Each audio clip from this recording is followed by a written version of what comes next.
Everyone, আমি আলিশা আর আজকে আমি চলে এসেছি নবমী মিনি ব্লগটা নিয়ে। হ্যাঁ, একটু দেরি হয়ে গেল, বাট কোনো প্রবলেম নেই। চলো আরেকবার ফিরে দেখা যাক পুজোটাকে। নবমীর লাঞ্চটা মায়ের কাছে সেরে তারপরে পাড়ার ঠাকুরটাকে দেখে বেরিয়ে পড়লাম পান্ডাল হপিংয়ে।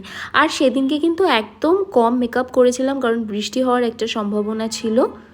প্রথমেই চলে গিয়েছিলাম ত্রিকোণ পার্কের ঠাকুরটা দেখতে। এই দিন কিন্তু আমরা বেছে বেছে যে কটা ঠাকুর দেখা বাকি ছিল হাতে গোনা সেইগুলোই দেখছিলাম।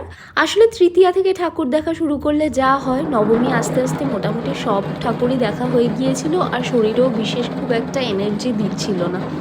এই দেখো, সেদিনকে কিন্তু আমি ব্ল্যাক কালারের গর্জিয়াস প্লাজো টপটা পরেছিলাম।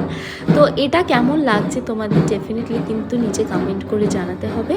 আর নবমী বলে কথা, একটুখানি এরকম গর্জিয়াস টাইপের ড্রেস কিন্তু সবাই পছন্দ করে নবমীতে পরতে। পেছনে যেহেতু ঢাকিরা ঢাক বাজাচ্ছিল, তাই আমি নয়েজটা আর মিউট করলাম না। এরপরে আমরা চলে গিয়েছিলাম হরিদেবপুরের ঠাকুরগুলো দেখতে।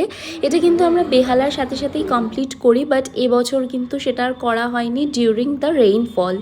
নেক্সট আমি গিয়েছিলাম চক্রবেরিয়া ঠাকুরটা দেখতে। এই ঠাকুরটা কিন্তু আমার প্রচণ্ড ইচ্ছে ছিল দেখার, যেটা ভবানীপুরে। আর সত্যি কথা বলতে এই ঠাকুরটা কিন্তু অসাধারণ হয়েছিল। আমার দুটো ঠাকুর এবছর খুব ভালো লেগেছিল, এক হচ্ছে কেন্দ্রীয় আর একটা হচ্ছে গিয়ে এই চক্রবেরিয়া। এই দুটো ঠাকুর কিন্তু দারুণ ছিল।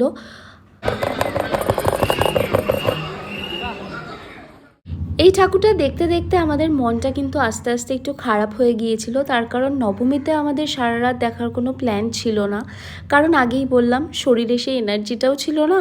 আর সেরকম খুব একটা প্যান্ডেল বাকি ছিল না। যেই প্যান্ডেলগুলো আমরা দেখিনি সেগুলো ইচ্ছাকৃতই দেখিনি বিভিন্ন কারণবশত। তো যাই হোক, এরপরে আমরা সুন্দর লাইটগুলো দেখতে দেখতে বাড়ির দিকে ফিরে আসছিলাম। আর মনটা খারাপ ছিল, কারণ সেই দিনটার পরের দিনটাই হচ্ছে দশমী। সো দশমীর ব্লগ কিন্তু খুব তাড়াতাড়ি তোমাদের সাথে নিয়ে আসছি। ততক্ষণ দেখতে থাকো, ভালো থেকো, বাই।